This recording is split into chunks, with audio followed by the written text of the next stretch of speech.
Bismillah, alhamdulillah, wassalatu wassalamu ala rasulullah. Assalamu alaikum wa rahmatullahi wa barakatuh. Ladies and gentlemen, welcome to this evening's webinar brought to you by the Association of Muslim Schools, also known as AMS. Now, this evening's webinar is brought to you in conjunction with AMS and its RSE team. The team had been working tirelessly over the last few months on a program of activities which we hope to inshallah share with you over the next hour or so. Next slide, please. The plan that we inshallah intend to share with you is a topic which is centered around challenging RSE subjects, challenging RSE lessons which we might find difficult to deliver, we might struggle with content, or lessons that we're just not comfortable with.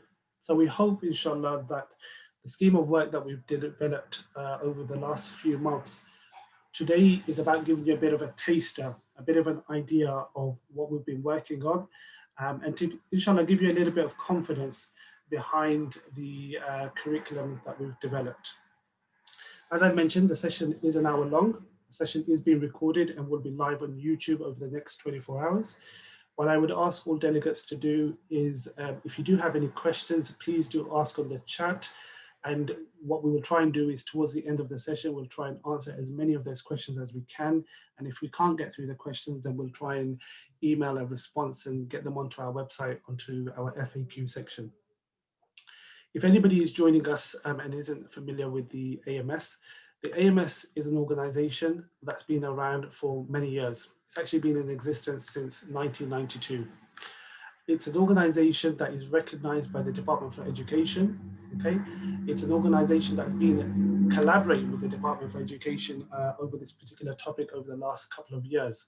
So it's very much involved and has been from the start. As an organization, it's driven by supporting its member schools and non-member schools, should I say, with regards to all things that matter in relation to full-time Islamic schooling. We're very much a grassroots organization, so we're very much collaborating with the schools spread up and down the country, and there's more than 100 schools within our membership.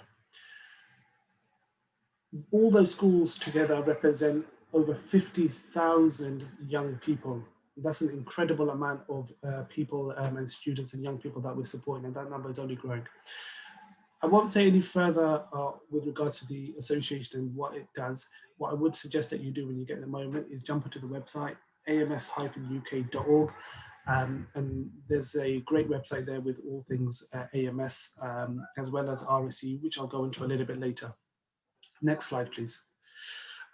Now, I'm not going to be talking a lot during this session, but the person that is Talal Hussain. Talal is our curriculum manager. I like to say curriculum architect.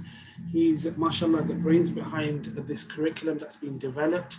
And he will run through with you during this session a couple of, as I mentioned, tasters of some lessons that he's been working on, and that's been developed by him and his team over the last couple of months.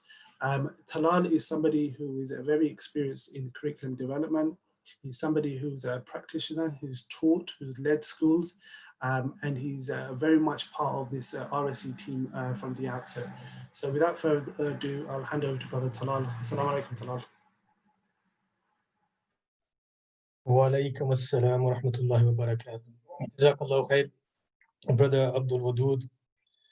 Bismillahir Rahmanir Rahim. Nahmaduhu wa nusalli ala rasulihil kareem amma ba'd. Thank you all for joining this webinar on challenging RSE lessons. The agenda for this presentation is a very brief synopsis of the background to the AMS RSE curriculum, a quick review of the statutory guidance, and a detailed look at our approach to delivering relationships and sex education. And we'll be considering two lessons, one from primary and one from secondary. A bit of background, as Brother Abdul Wadud mentioned, AMS has been involved with the DFE and other faith groups from the start, started the consultative process regarding relationships and sex education, and it continues to be involved. This has ensured that the concerns our member schools have had regarding RSE have, now schools have had proper representation regarding their concerns. In terms of the RSE curriculum, who is the RSE curriculum for? It's for Muslim schools and beyond. Independent Muslim schools, state-funded Muslim schools, state schools with the majority of Muslim pupils. Over 90%, close to 95, really, over 90% of Muslim children go to state schools. How is RSE being taught to them? With what narrative, what approach, which perspective? So this RSE curriculum can be used by state schools as well. It's for parents. Parents need to be active. They need to know what is being taught in the schools their children go to. And they need to have alternatives at hand. I've talked to some parents who were involved with some schools where they weren't happy with the curriculum that the school is using. And the school turned around to them and said, okay, you're not happy with this curriculum. Have you got an alternative? What alternative do you have? So we're hopeful that this RSE curriculum can be that alternative. And the guidance, the statute guidance is quite clear that parents must be consulted.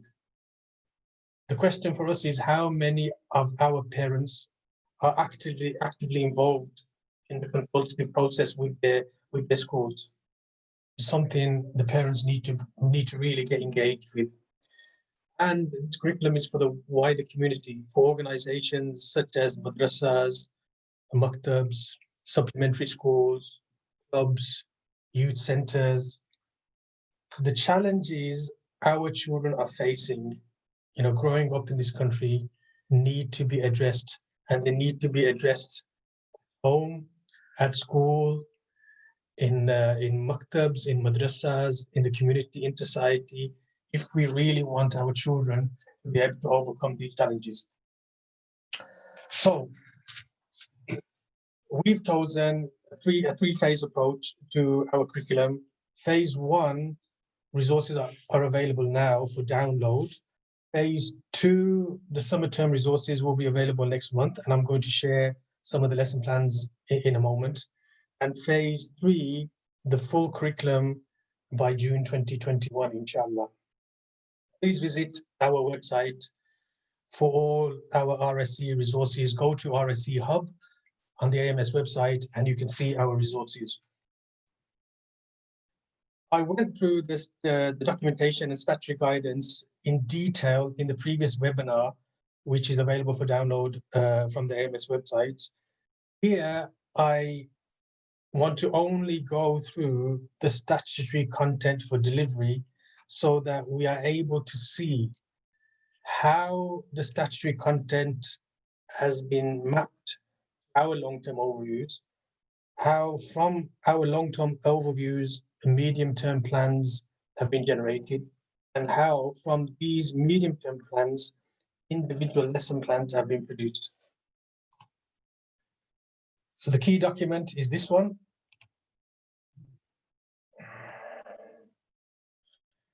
The key document is this one, relationships and sex education, statutory guidance. Only looking at the content here. So if I go down to page 20, page 20 sets out what needs to be taught by the end of primary. I've mentioned this previously in the previous the webinar. It's important that secondary schools are aware of what's been taught in primary because secondary content builds upon primary. And as you can see, the key areas, the key modules that need to be covered are families and people who care for me, caring friendships, respectful relationships, online relationships, and being safe. Now, in terms of the content which is challenging and potentially problematic for some Muslim schools, it really comes down to this. The main objective is one I've just highlighted here, about marriage. That marriage represents a formal and legal recognized commitment of two people to each other, which is intended to be lifelong. And we see that there's a footnote here, and in the footnote mentions that marriage in England and Wales is available to both opposite sex and same-sex couples. So in terms of delivering content from primary, this is where a lot of schools may find the challenge. And we'll go through a lesson in a moment, touching upon these, a lesson which focuses on these on subjective in a moment. If I move down into secondary, on page 27, the secondary content and the modules for secondary are families, respectful relationships, including friendships, online and media, being safe, intimate and sexual relationships, including sexual health. As I mentioned before, primary is relationships education, secondary is relationships and sex education. Importantly, we are not told at what age the content needs to be taught. Content mentions by the end of secondary school, by the end of primary school. It is up to each school to decide how to map the content to each year group. And one of the important things to think about is age appropriateness. At what point is it age appropriate to teach certain content? So we're not told at what age the content needs to be taught, neither are we told how it needs to be taught. In other words, with which narrative, with which perspective.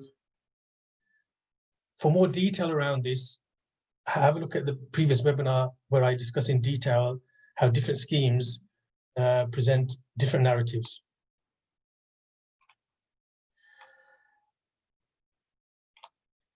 So our RSE curriculum starting scheme of work, a starting point for the development of the scheme of work then was to map the statutory content to year groups, resulting in our long-term overviews for primary and secondary. A lot of you will have seen this already.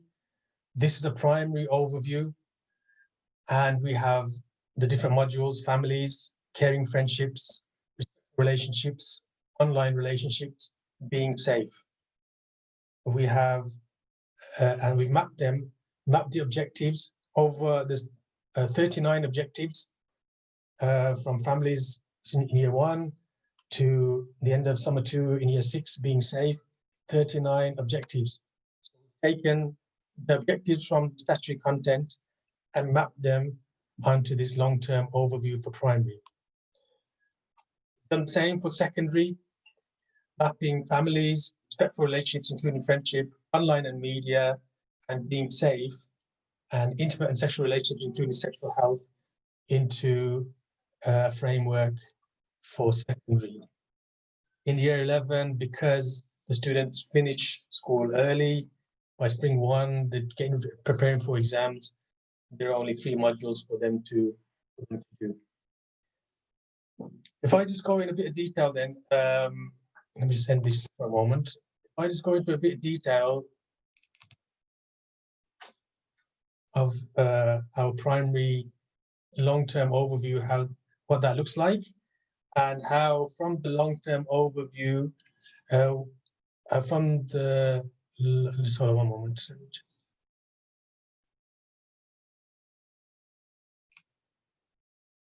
One moment. Okay, so from the long-term overview, we have developed some medium-term plans which take each objective from the statutory content, and we develop this objective into a narrative. the narrative in the medium-term plans.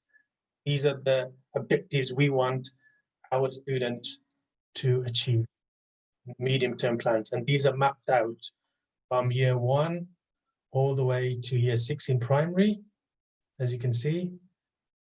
And I'll be looking at autumn term 2, families, marriage, including legal perspectives in detail in a moment, where we look at the different perspectives on marriage. So that's the primary. That's the primary. In terms of secondary, the same mapping exercise, taking the statutory content, developing that into a narrative in terms of the medium-term plans. And for example,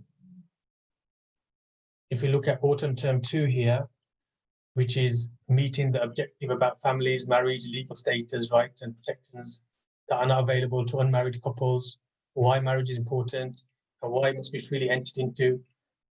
These are the objectives we want to focus on. What marriage is, including its legal status, nikah ceremonies, that they can be either legally registered or unregistered, and the consequence of each.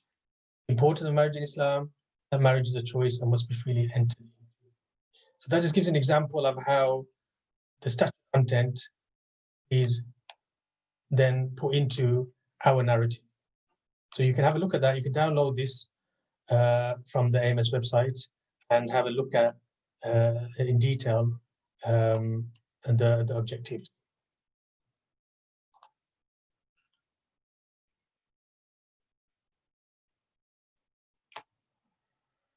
Okay, so in terms of primary, then one thing that is obvious and it is obvious is that all schools will need to edit the plans so that they work for them.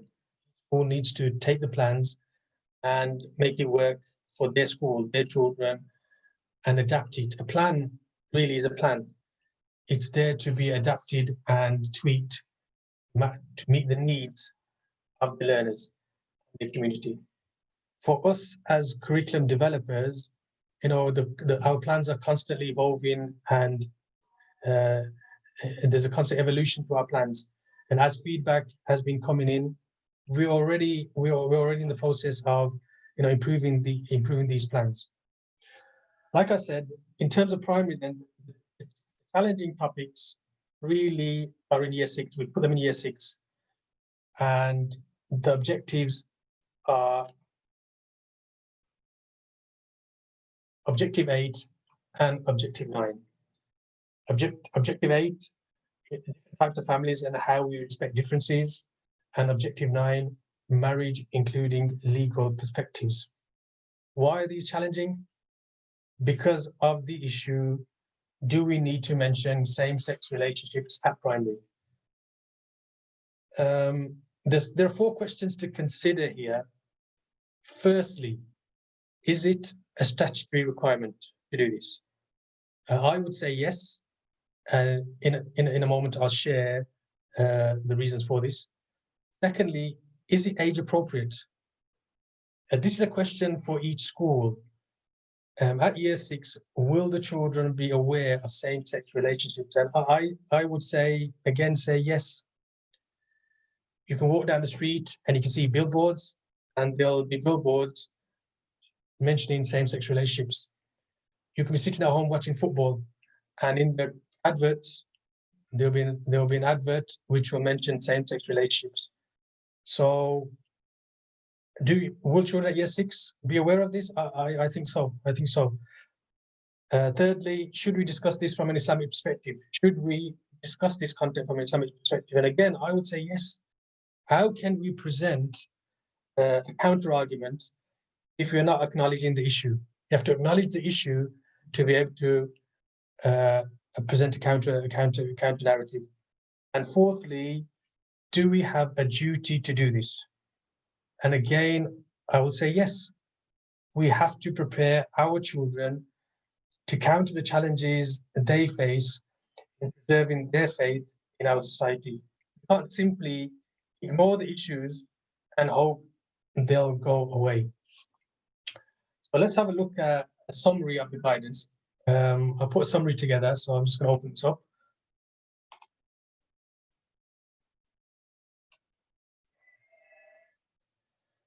Now, time is quite limited, and I'm not going to go in depth of reading this whole document to you. I'm just going to touch upon the key points from this document. In this document, I've looked at the key guidance documents that are out there and what conclusions we can draw from them. So, number one, statutory guidance. The statutory guidance mentions this about marriage, I've just touched upon. What can we conclude from this?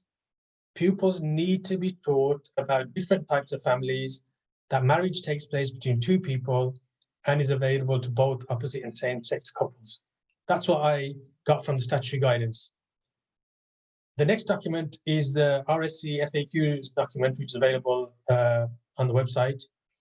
And from the FAQs, there's a question, will my child be taught about LGBT relationships? And there's an answer given on that. And the key response is this one at the bottom here. Primary schools are strongly encouraged and enabled to cover LGBT content when teaching about different types of families. What can we conclude from this? Teaching about same-sex relationships is strongly encouraged, but not a requirement. Okay, so we've got two different contrasting conclusions we can draw. Next, we've had a look at the Ofsted guidance. From the Ofsted guidance again, what do we conclude? Pupils should demonstrate understanding of protected characteristics, i.e., it's against the law to discriminate against anyone because of these issues here, and sexual orientation being one of them. Ofsted guidance continued. What can we conclude from this? Pupils need to be taught about laws. The Law, Equalities Act, and the teaching should be age appropriate. And finally, from the independent school standards, what can we conclude from this? Schools have to actively encourage respect for protected characteristics to the extent that it's considered age appropriate to do so. So if you take all the guidance and sift through it, I would say that it needs to be, from an equalities point of view, from a protected characteristics point of view, we need to mention same-sex relationships. Again, if a school feels that they don't want to, that's their choice, and they can not mention this, but I would strongly suggest that they do.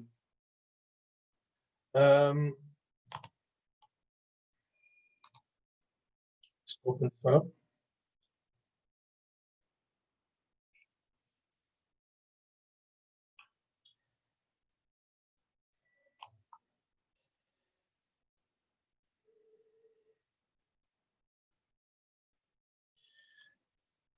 Well, that was really the main kind of crux of the challenging topics in primary. In secondary, in terms of challenging topics, we're looking at intimate and sexual relationships. All of that really is quite challenging to deliver. And to be honest, majority of the other modules are also quite challenging. Online and media, when you start looking at harmful content, material, pornography, sexual harassment and violence, these are all kind of challenging topics that will be quite difficult to deliver.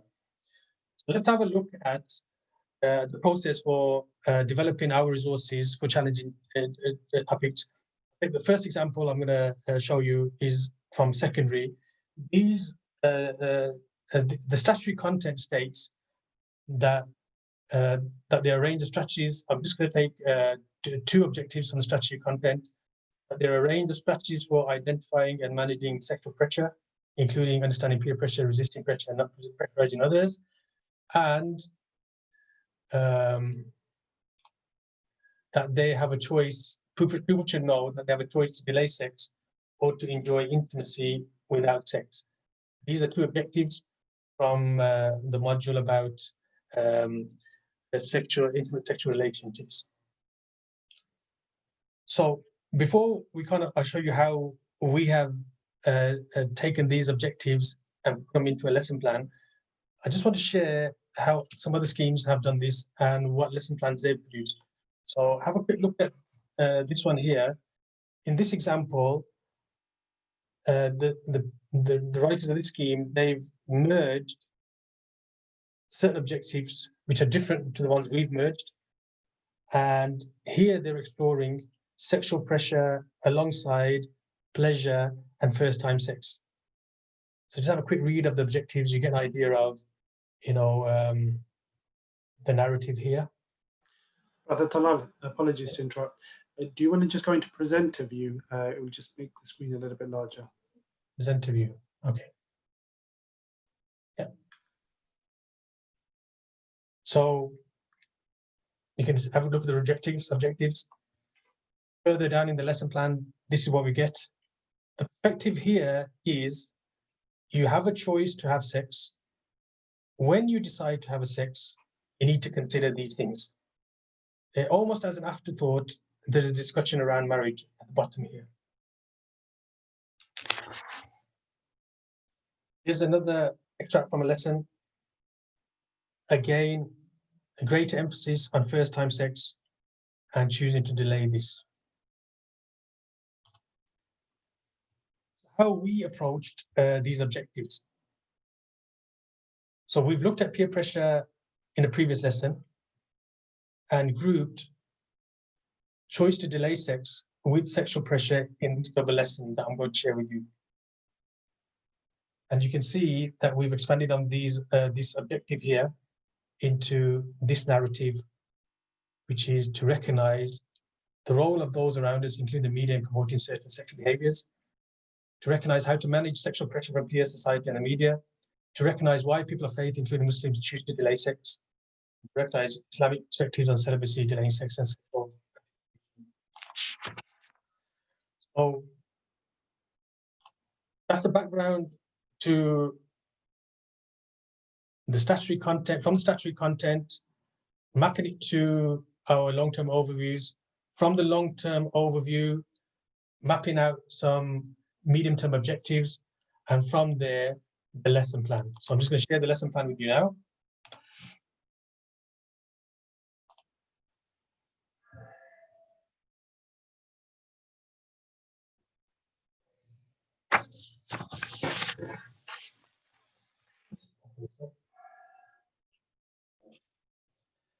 This lesson is for year 11, autumn term 2, and we've got the title there. Our lessons follow the approach of a four-part approach: engagement, explanation or exploration, and then elaboration. This overview page outlines the lesson structure. This is a double lesson. The suggested timings are on the side, and the type of activities for each aspect are given here. A lesson plan, like I said, is a lesson plan. It has to be adjusted and adapted to the needs of the learners, and there will be some differentiation required for some of the learners. Moving on, here we are highlighting the overall aim, the lesson objectives, and the lesson outcomes. We're essentially presenting our narrative to meet the statutory objectives. What's our narrative here? In simple terms, you have a choice to delay sex. You should choose to delay sex because of these reasons. Once you have chosen to delay sex, then you have to deal with sexual pressure. And next, this is how to deal with sexual pressure. Key vocabulary, resources are all self-explanatory there. Engagement activity. In this activity, we want the pupils to identify the reasons teenagers of all backgrounds choose to delay sex. Not everyone is having sex. In fact, 70% of young people are choosing to delay sex, and this is for a multitude of reasons. Our RSE scheme and these lesson plans are there to support our children, to make them aware of the challenges they are going to face, and to equip them with the knowledge, the skills, and the strength of character to be able to overcome these. Here we review our previous learning, emphasizing once again that at the top here, once again, we emphasize a marriage in Islam is between a man and a woman, and that no sex relations can take place prior to marriage. Definitions are given here for fornication. You can introduce zina as well. So we've looked at the reasons young people choose not to have sex.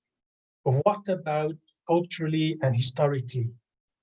Until recently, most people were religious. They would take their moral standpoint from their faith. How do the major world faiths view sex, celibacy, chastity, and sex outside marriage? What do we conclude on this activity? That chastity is valued by all faiths, and that sex outside marriage is wrong for all faiths. Buddhism being the exception, as they do not have a formal concept of marriage. Again, here the Islamic viewpoint is presented alongside other faiths with more detail, with references from Quran and Hadith.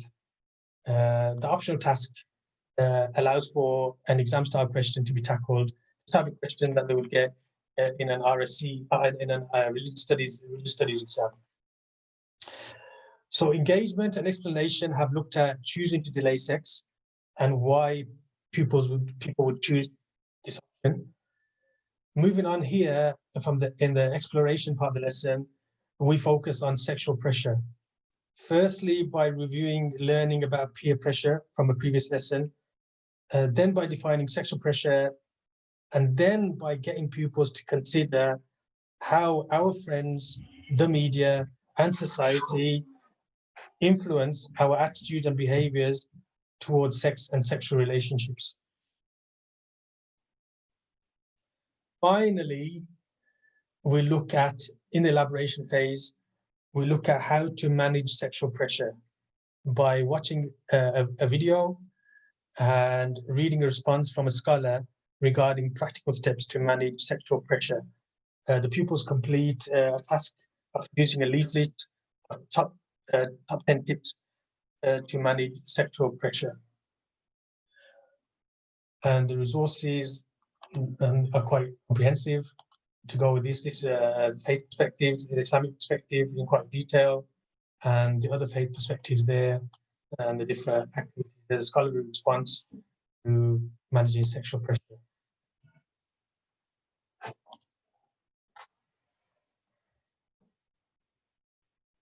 So that's an example from secondary, how we've taken some challenging, a challenging statutory objective and tackled it in such a way that the topic is explored in depth.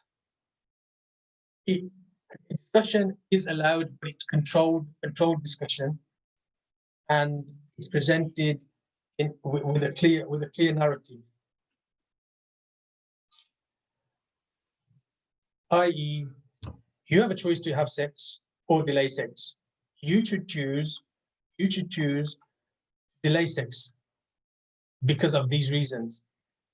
And once you accept it to delay sex, you'll need to identify and manage sexual pressure.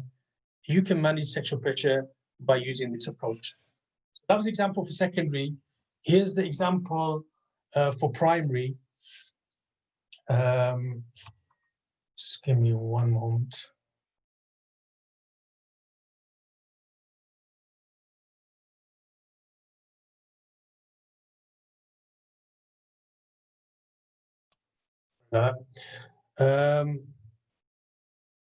We've discussed the issues around the statutory content regarding marriage, including legal perspectives.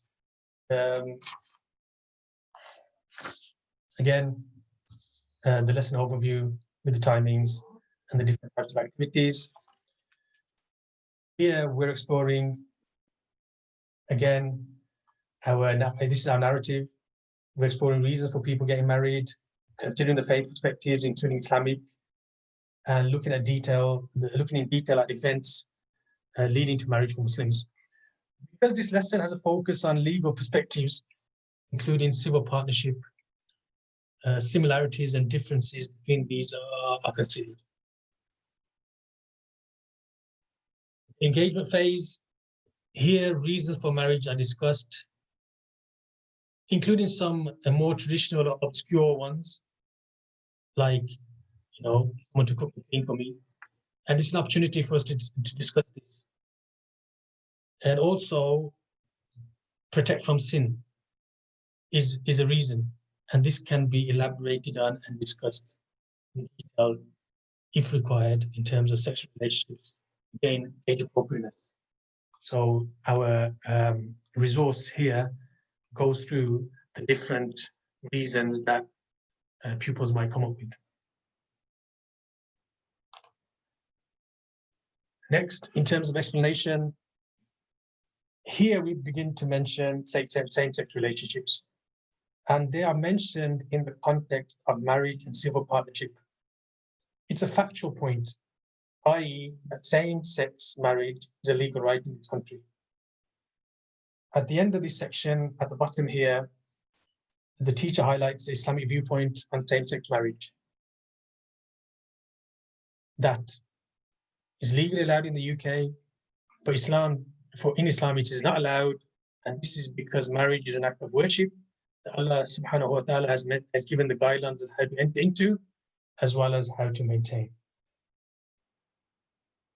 At this point, the questions arise, do we want to open this point up for further debate?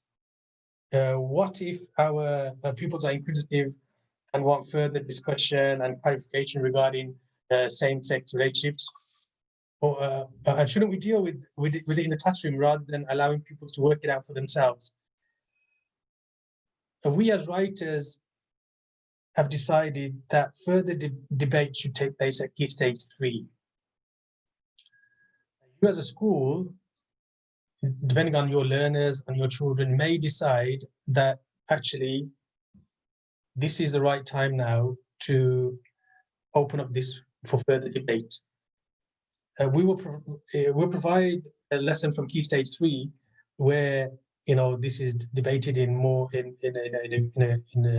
more detailed way. The lesson from Key Stage 3, we will provide that for schools with the Key Stage 2 package, inshallah. So if they decide they want to open up this debate further, they can use that lesson template. In the exploration phase, then, different faith perspectives are explored here, including Islamic. And again, a comprehensive resource is given, which highlights the different viewpoints. The students get an opportunity to research this.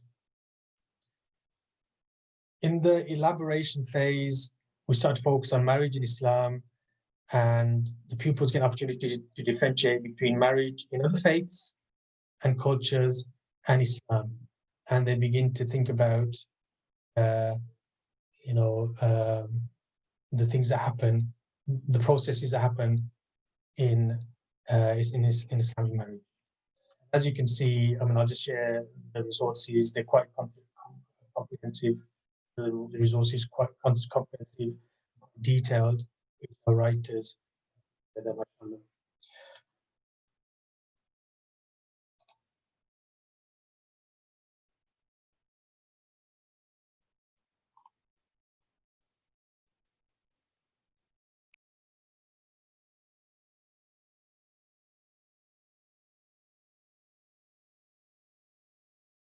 Okay. So that's really a really brief and a really quick summary of our approach to delivering RSE. I'm going to hand over in a moment to Brother Abdul Wadud for any questions, answers, and for him to finish off the presentation. But before I do, let me just summarize our approach. We have taken the statutory content and mapped it to our long-term overviews. From these long-term overviews, we have created medium-term plans which give a clear narrative and perspective. From these medium-term plans, we have created lesson plans which firstly allow for controlled discussion, secondly give clear Islamic viewpoints, thirdly consider legal and statutory perspectives, and fourthly are written such that with the intention that and our clear objective so that with the intention that our clear objective is met, that which is that to prepare our children for life in modern day Britain so that they are equipped with knowledge, the skills, the strength of character to overcome the challenges that they currently face, the challenges they are going to continue to face in the future. Whether RSE was statutory, RSE has become statutory, but even if RSE was not statutory, we really got a duty to this, to look at these difficult topics and to make a safe place in our schools to be able to discuss these and allow our children to understand the topics, to be aware of the alternative narratives, and to have a strength of understanding that, yes, this is the perspective of Islam. I understand the reasons for this. And yes, I would choose to follow this. I would choose to follow this. Just like this lesson, the choice to delay sex. Yes, a choice. We have a choice to choose. We have a choice either to have sex outside marriage, or we have a choice to delay sex. Unfortunately, it's not enough. Our strength of Iman is not enough. If our strength of Iman is not there, that just knowing that it's haram would be enough for those people whose Iman is strong. But unfortunately for us, our Iman is weak, so that's not enough. We need to understand everything around it, and that's the point. So, Jazakallah khair for once again for joining us in this webinar. I'll be still involved in the Q&A, inshallah, and I'm just going to hand over to Brother Abdul Wadud. Jazakallah khair, Brother Talal. MashaAllah, another fantastic representation of the work that's been done behind the scenes by the team within AMS. Jazakallah khair to everybody for all your kind words. It means a lot. What we're going to do now is we're going to have a short Q&A. So Brother Talal, if you could just go into presenter view and then jump into the Q&A slide, please. In the meantime, if anybody does have any questions, feel free to ask them on the chat. We're not going to have too much time to take too many questions. There isn't that many to go through at the moment. So by all means, do ask. And if we can't get through all the questions, whether it be that you asked when you were registering for the event or over the chat, inshallah, we'll, like I said at the beginning, we'll cover them in the FAQ section, or we'll separately email them the answers across to you. Now, so Brother Talal, a few questions that the audience is asking. Number one, were these resources made using the curriculum or looking at curriculum makers such as Jigsaw, etc., or both? Well, we've had a look at the different curricula out there, because we needed to do a bit of research initially to try to understand the approach of the different curricula out there and the particular narrative. But in terms of using their resources, these are, mashallah, our writers are quite talented, alhamdulillah. It's from their, from them, to be honest. The resources are, developed from their own understanding of the topic, their research. Obviously, they've done some research, but the original lesson plans. Does that answer that question? I think, Jazakallah khair for the answer. I think if I can just contribute towards that, I know that Brother Talal and the team have done an enormous amount of research in this particular topic. And as Brother Talal shared earlier on, examples of other narratives, other curriculums, which were looked at whilst we were developing our own. So I think, along the way, we have looked at the particular scheme that was mentioned, as well as others along the way. So there's lots of questions flooding in, so I'm going to try and get through as many of them as possible. A question, Brother Talal, how would you manage scenarios where where a student discloses they have feelings for someone of the same gender? So assume you're delivering a lesson and there's a disclosure from a child. Are you able to give any advice, maybe as to maybe how the teacher should be approaching such a subject in preparing for such disclosures? That's a really tough question, to be honest. I mean, from a statutory perspective, if someone mentions this, then of course we have to be sensitive to their needs and with them. And is their choice? I mean, the key point here is choice. And we're not here to force an opinion on anybody. We're here to present different perspectives and different opinions. Ultimately, the choice is with the student. So in terms of actually how you would deal with that in detail, I would say that's quite challenging thing to do, and I probably wouldn't feel I could advise that well on how to do that, to be honest. It's not something I have ever encountered. Jazakallah khair, Brother Talal. If I can just add a little to that as well, I think it's about preparation more than anything. And we were recently having a conversation about the developing training materials to support teachers and those that will be delivering the content in the classrooms. And I think it's about being able to prepare teachers as to what they would do should a conversation like that come up, how the school prepares, and how the lesson itself is sensitive towards such discussion. So I think, inshallah, watch this space. I think our training will, inshallah, cover some of the areas that we've just spoken about just this second. Another question that's just come in, and maybe I can quickly just answer that.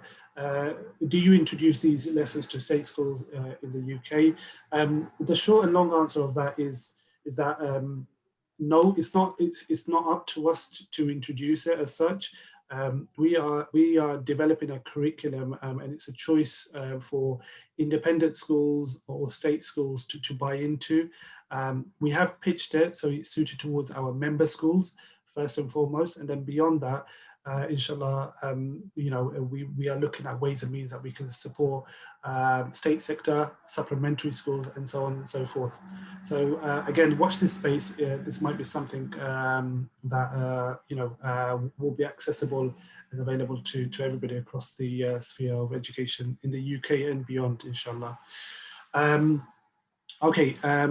How can we access all the plans? Is there a price to accessing all the plans? I'll cover that in my next slide. But the short answer to that is you can access the plans with regards to what we've released so far. And then as we release more of our planning moving forward, there is a small fee associated with it. And just to clarify, the reason that there is a fee is because there is a team behind this to develop this scheme. So hopefully that answers your question there. There was a question earlier on, the list, how have we, so Brother Talal, there was a question earlier on with regards to how have the objectives been defined and developed within the long and medium term planning? The long-term objectives are taken from the statutory content, and the medium-term objectives are what we have developed as writers, the narrative we want to present. So you can take an objective and you can present it in different ways.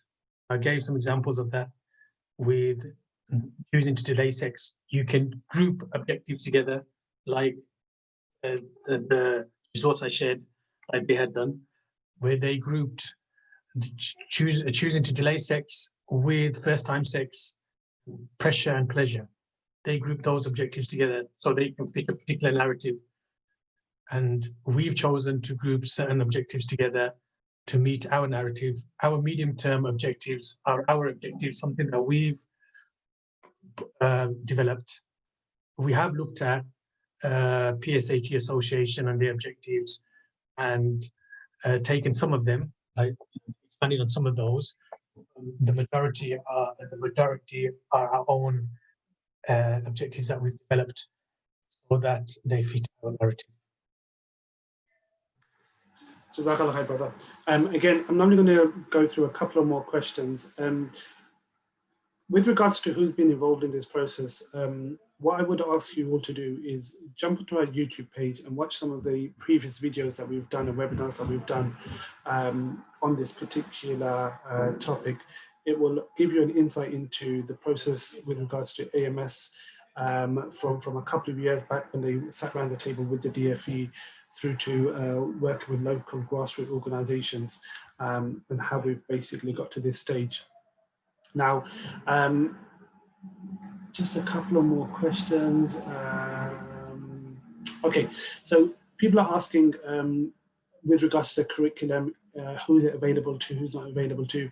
It's available to everybody and anybody, okay? There is a cost associated to it, but what I would suggest to those parents who are on this webinar, who are not necessarily a school as such, but they're interested in presenting this maybe to a school that their child goes to, I would at the first instance speak to the head teacher, the person who's in charge of your curriculum, and present this as an option for them to consider as an alternative, if that's what you'd like to do. If you like what you've seen and you'd like for your school to consider it, maybe even download the resources, maybe even put it onto a disk or email it over to them, make life a little bit easier.